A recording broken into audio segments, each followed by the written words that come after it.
दोस्तों, आज मैं आपको एक ऐसी सच्चाई सुनाने जा रहा हूं जिसे सुनने के बाद आप अपनी जिंदगी को कभी हल्के में नहीं लेंगे। कभी आपने सोचा है, कोई बच्चा अगर भूखे पेट सोता है तो उसके सपने मरते नहीं और ज्यादा जाग जाते हैं। जब किसी गरीब के घर चूल्हा नहीं जलता तो उसके अंदर एक आग जलती है जो किस्मत तक जला देती है।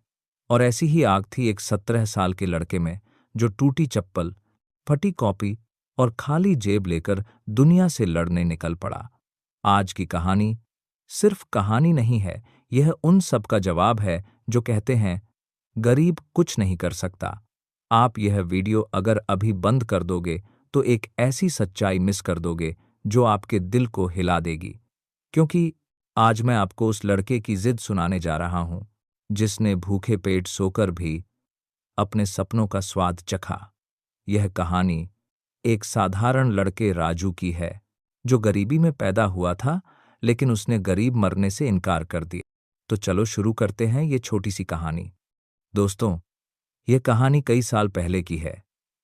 सुजानपुर नाम के एक छोटे से कस्बे के बिल्कुल किनारे एक ऊंचाई पर मिट्टी और पत्थरों से बना एक टूटा फूटा घर खड़ा था।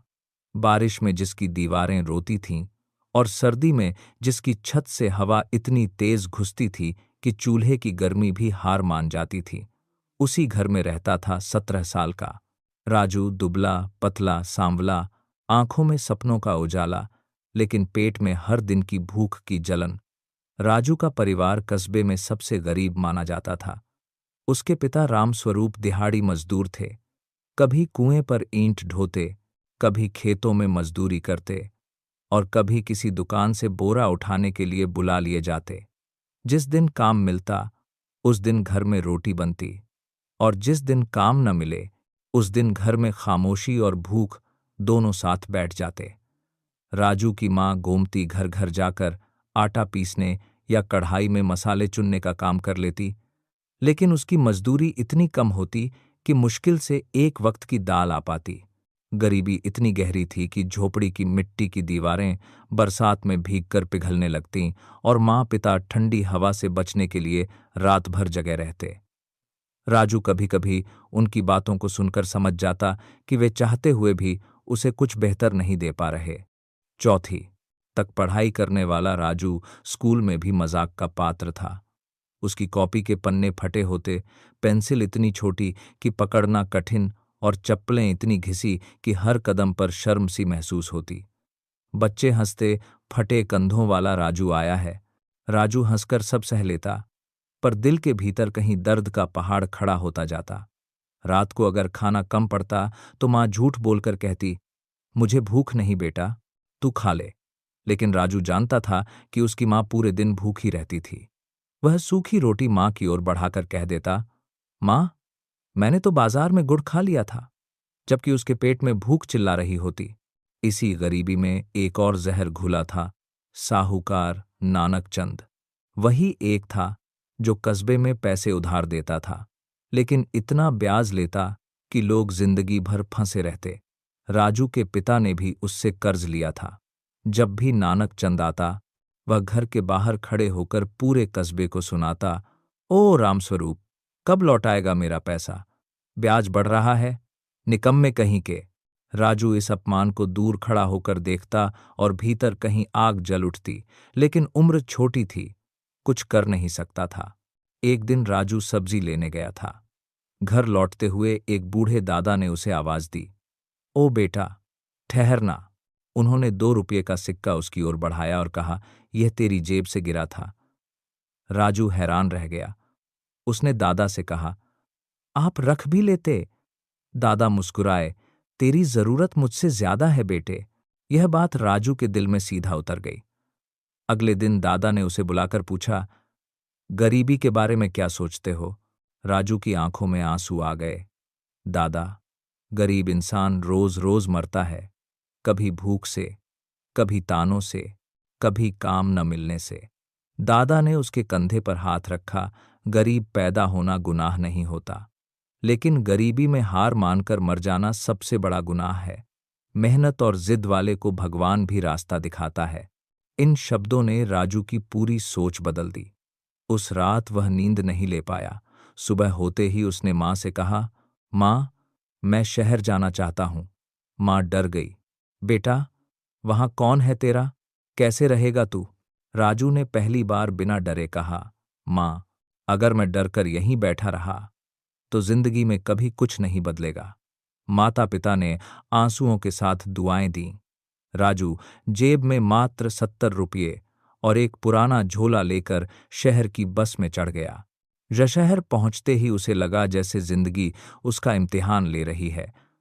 कोई काम देने को तैयार नहीं था। दुकानदार कहते, लड़के, काम पहले से हैं, हमारे पास जगह नहीं। जेब में सिर्फ 12 रुपये बचे। उस रात उसने बस स्टैंड की ठंडी बेंच पर भूखे पेट सोकर गुजारी। रात के 2 बजे एक दूध का ट्रक रुका।